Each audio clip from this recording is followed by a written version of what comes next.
Hello, everyone. This is Nattalee from Align with Your Design Coaching, and I have the privilege of interviewing another 6'2" profile.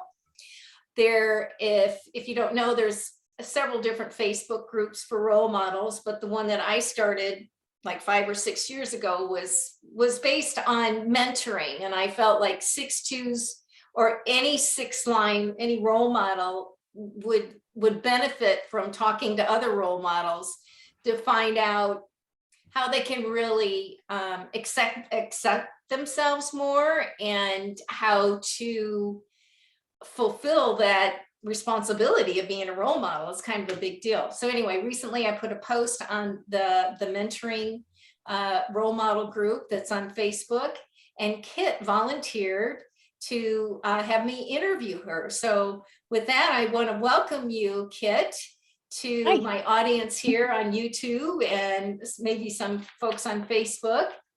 And I think a good place to start, we're going to look at your chart, we'll look at my chart, but I think a good place to start to give people a reference, like, when did you find human design, or how did you find it? What was that like for you in the very beginning? How many years ago was that? I was trying to figure that out. It's probably about 5-7 years ago, somewhere in that range. And it was towards the end of I was getting ready to retire. I was having some issues at work and getting ready to retire. I've always been into astrology and I Ching and stuff like that. So something that combines all of that. Wow. Yeah. So did someone introduce it to you, or just come by on the internet, or how did that happen? Somebody must have introduced it, but I don't remember who. And, I'm always searching things. I'm always looking into more, especially especially astrology and things that help me see through a screen that helps me figure people out, so I'm always looking. So yeah, I don't even remember who introduced me. Well, human design sure is that. It's Yeah. a roadmap. Yeah. It actually even kind of looks like a roadmap. Yeah. But anyway, so 6 to 7 years ago, you were in your 50s, right? Mm-hmm. You were past Chiron at that point. Yep. And so when you first heard about the three phases of life, what happened? Oh, what did you feel? It just made sense. I mean, my beginning of my life was hell. It was just living hell. And then I got into, doing the right thing, the roof, and living the life and just making the money. I don't have a problem making money, so that was okay. Having the kids and being a normal person, and that was it. That was great. After the beginning of my life. I mean, I sort of believe we all plan these things ahead of our lives, and what I planned for the beginning of my life was no fun. So yeah, so getting on the roof was great because it was just a relaxing, one foot in front of the other, do the right thing. And now that I'm retired, oh my God, it's wonderful. It's wonderful. Yeah, that's great. Yeah, I would had very similar the first 30 years. Yeah. Just crazy family, all kinds of crazy stuff. Yeah. And at 28, like almost like at the bell, being, yeah. I went back to school. I had a son very young, so he was finally old enough that my parents could help me, and he was just starting in school. So I had some freedom there to be able to get an education. And and that really shifted things and changed for me. Similarly, that was similar. Music has always been what my go-to, and thank God, because I would have just gone out of my mind if I didn't have it. So and I started when I met my husband. I met him about age 29, and he was a musician. And so I dropped out of college. My parents divorced. I lost my job, so I met, yeah, I know, and everything fell apart. So and then I met my husband in a church of all places, and he was playing piano, which he doesn't play. He plays guitar, but he was taking a theory course, and I ran into him, and then he asked me to go play for the Sunset. Now, I'm a violinist, and I'm a classical violinist. I went to college for it. And so to play without music was kind of a new thing. We went and played for the Sunset, and then we ended up performing together for 30 years. Oh my So gosh, what a yeah, love story. yeah, But when we were talking before in our emails, you said you were in music, but you were already a professional musician when yeah. you met your Well, husband. I wanted to be a classical violinist, a concert violinist. That's what I wanted. When I chose college, that's what I was going for. And I went to Ithaca College. And it didn't turn out exactly the way I wanted it to. My teacher left, my parents divorced, I lost my job, so life started happening, and I quit. And then I wanted to go back to school, but I couldn't get in, and the teachers, it just didn't happen. So when I met Mark, he was writing music. He's a folk musician, and um, we started playing music together. It's very easy kind of music for me. And you made me think of something, because towards the end of this whole escapade with him, I was so bored. I was so bored of playing weddings and folk music. I love this stuff, but I was just so bored. So I quit the group, and it took him 10 years to find his own career. I call it going straight. I ended up getting certified to teach in the schools. My daughters were young, and we were living in an apartment, and I went and got I finished college, and then I got my certification to teach, and I taught music. Oh, beautiful. It Well, was I can just see perfect. where the music comes from in your chart, you Yeah. know, for those that know a little bit about human design, and they know that anyone with individual circuitry, right, they're so acoustic. So Mm. you've got the 39 to the 55, this, juicy, moody, you know, creative energy, the 60, the 14 to the 2, and the 8. That's all very acoustic, very sensitive Yeah. to music.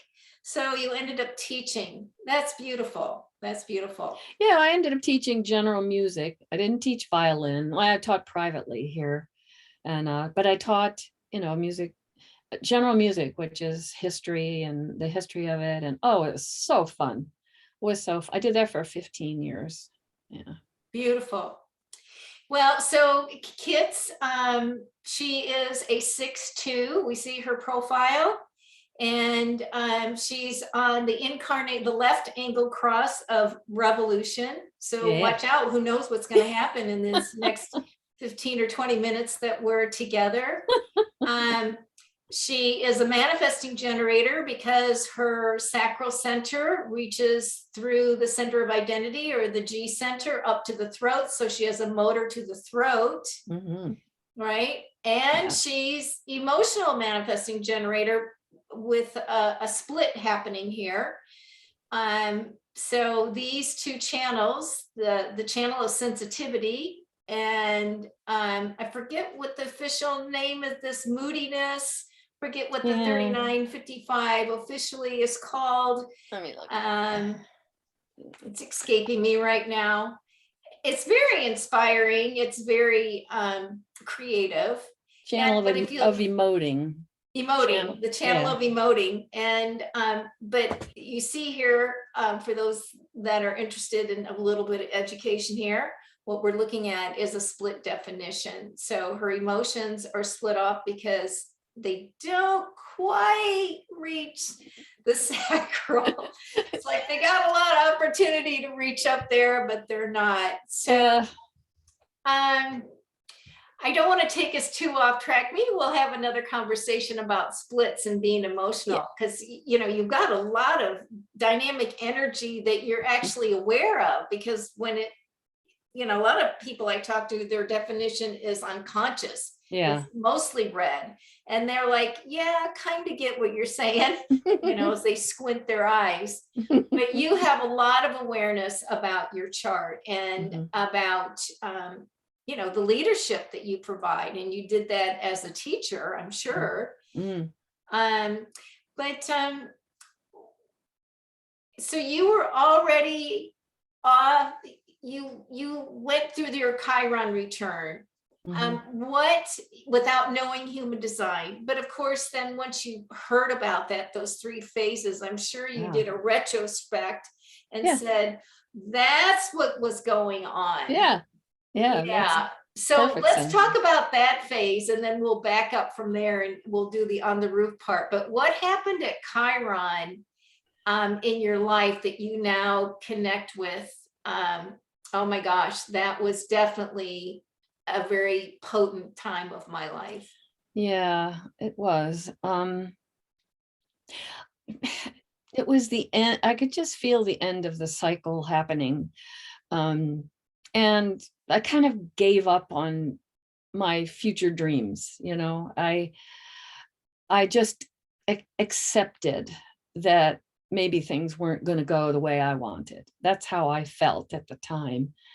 I met Mark, and I didn't know that. I call him my soulmate now, but I didn't know that until probably 10 years ago. We've been together 40 years. But back then, we worked together, we played music, and I thought I was going to save the world. That's, I thought, well, okay, I can't be a concert violinist. So, okay. And school isn't working out. Okay.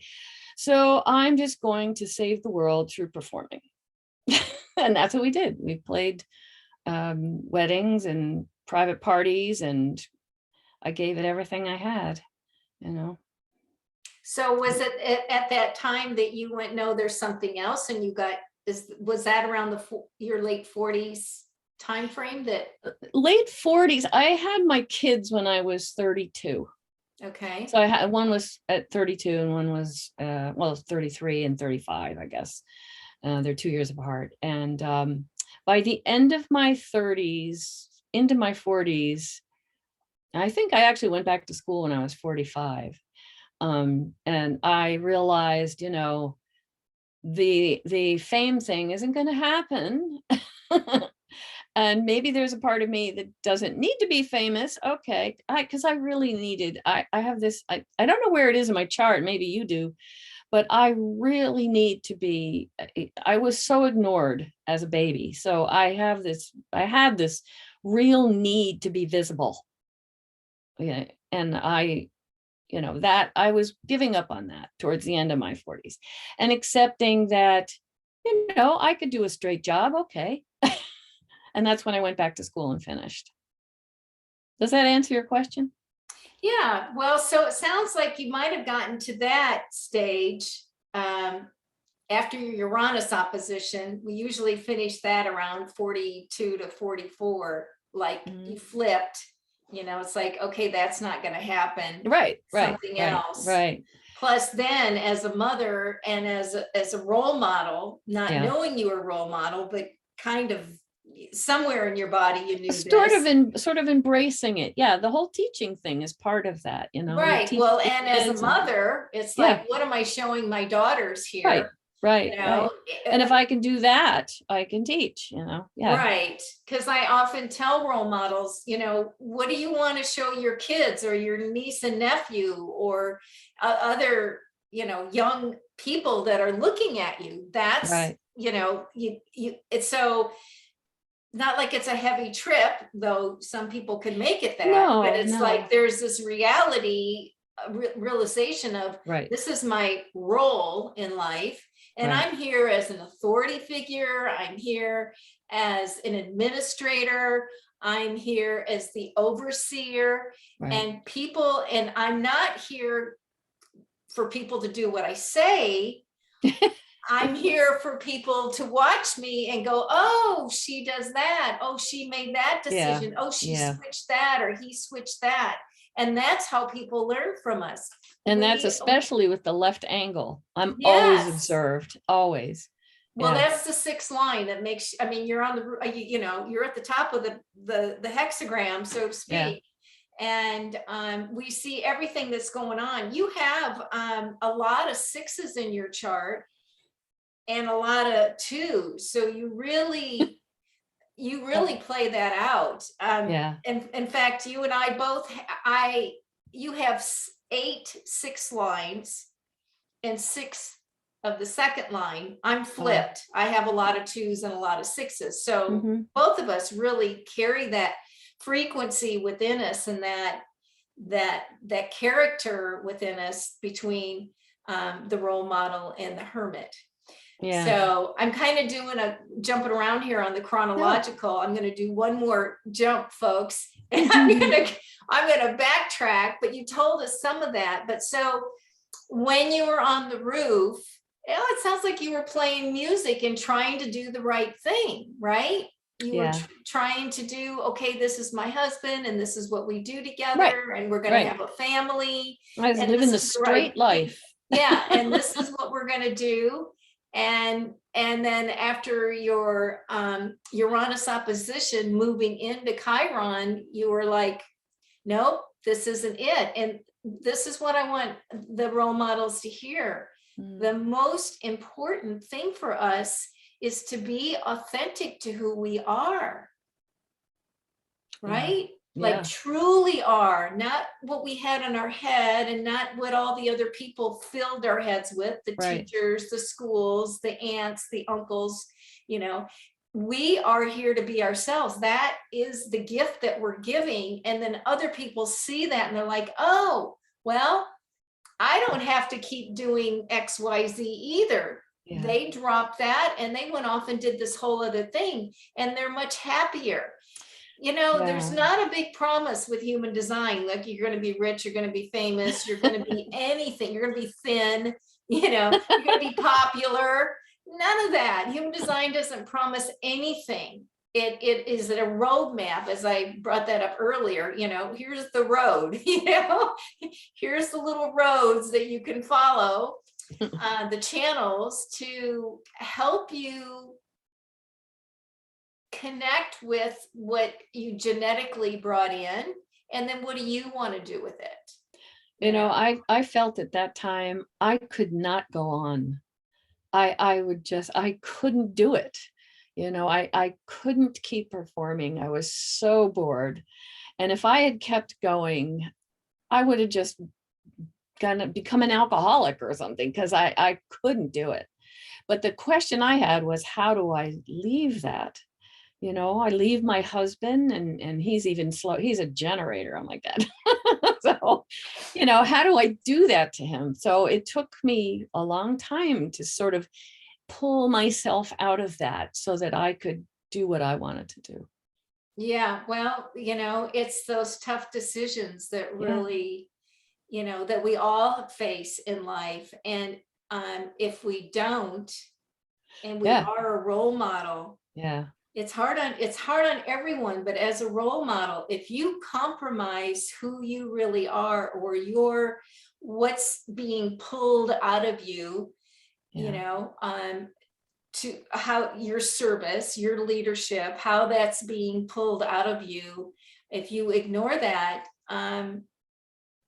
it's not good. I mean, you're just come back next lifetime and do the whole thing over again, because you miss the point. Yeah. And I'm not here to do that. I'm not coming back next time to do it all over again.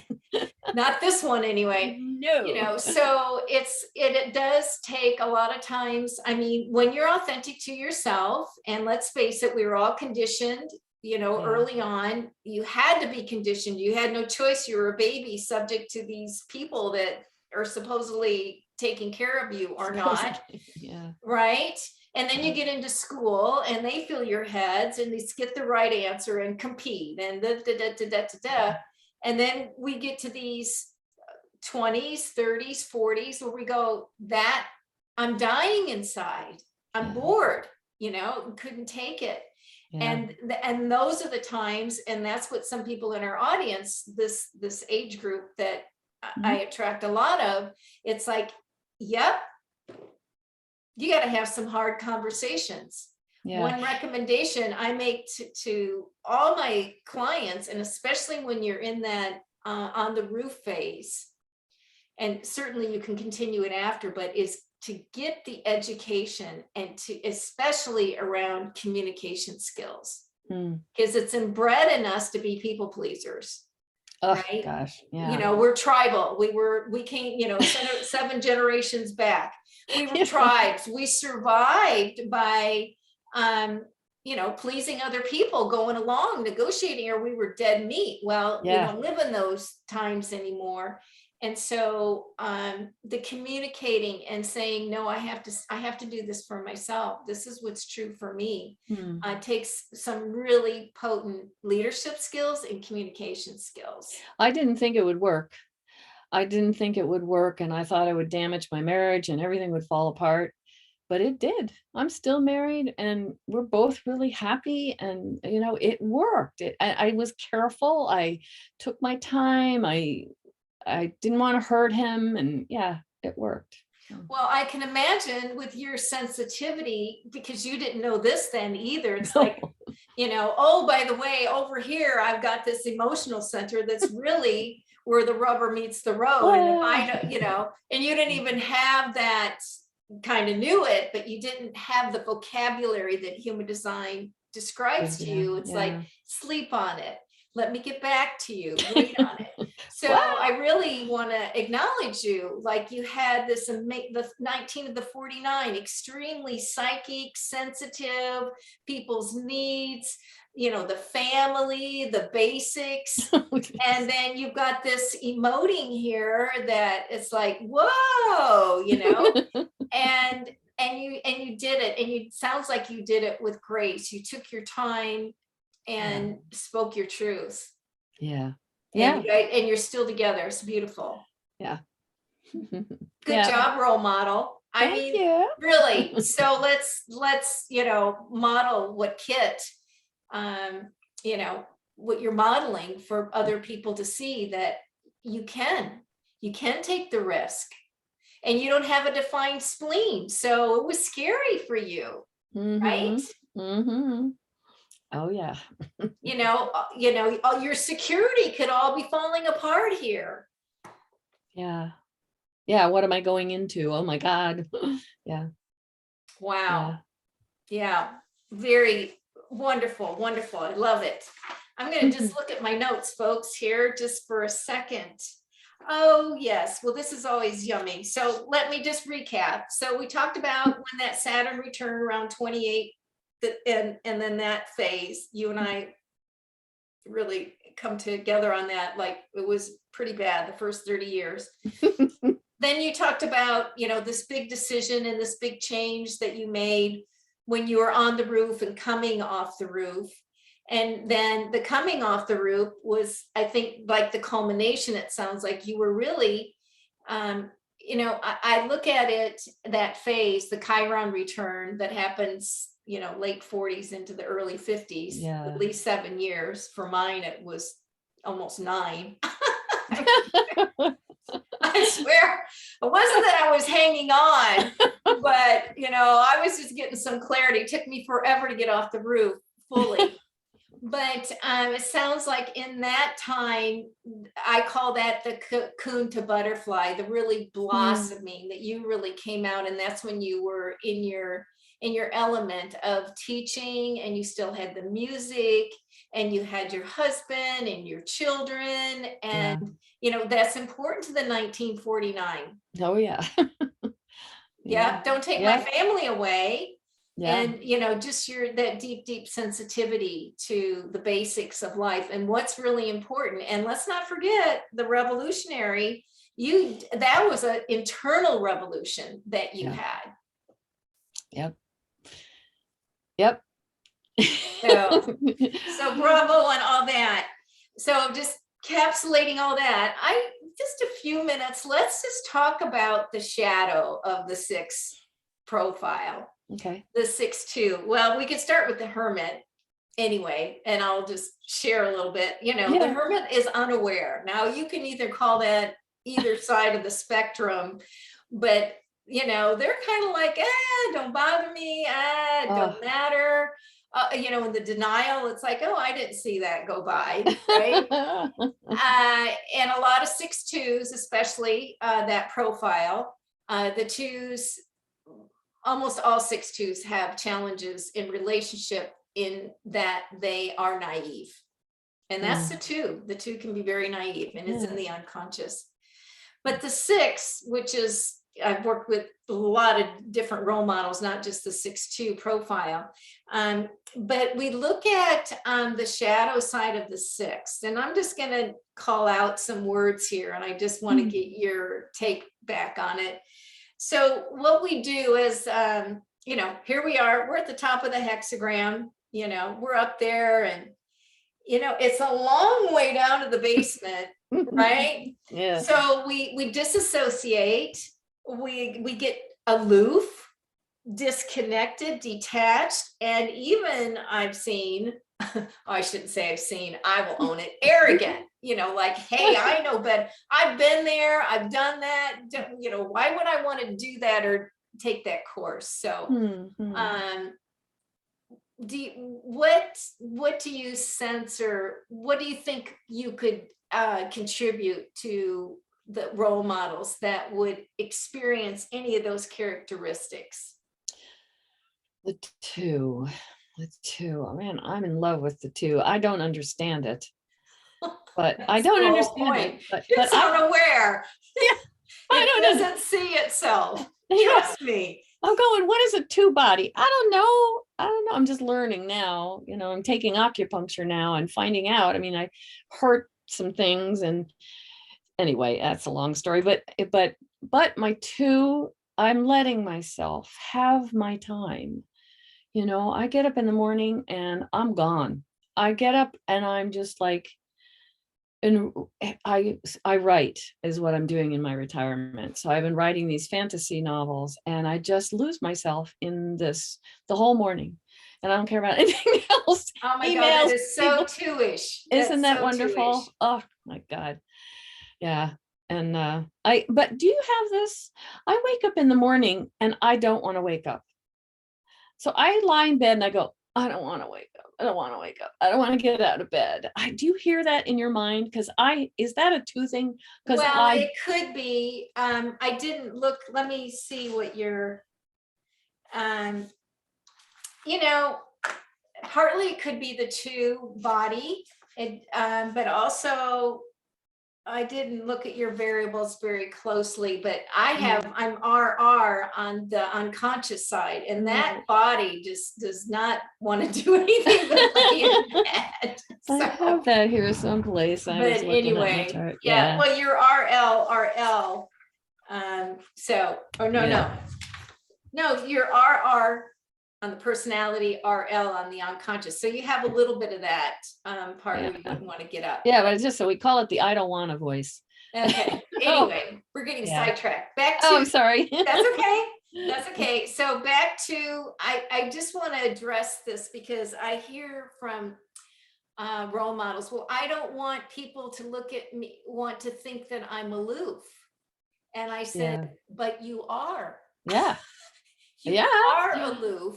It's not like that's the way you are all the time. No. But that's how we're wired, and people want to change these things. Well, I don't want to be arrogant. Well, you don't have to be as arrogant, but there is a certain amount of these characteristics that I mentioned that are. I can't go to a party. I can't go to a party anymore, because I had to sit there and talk to people about nothing, I'm aloof. I mean, I just sit there now and just kind of go, oh, that is totally 6'2". That is totally the 6.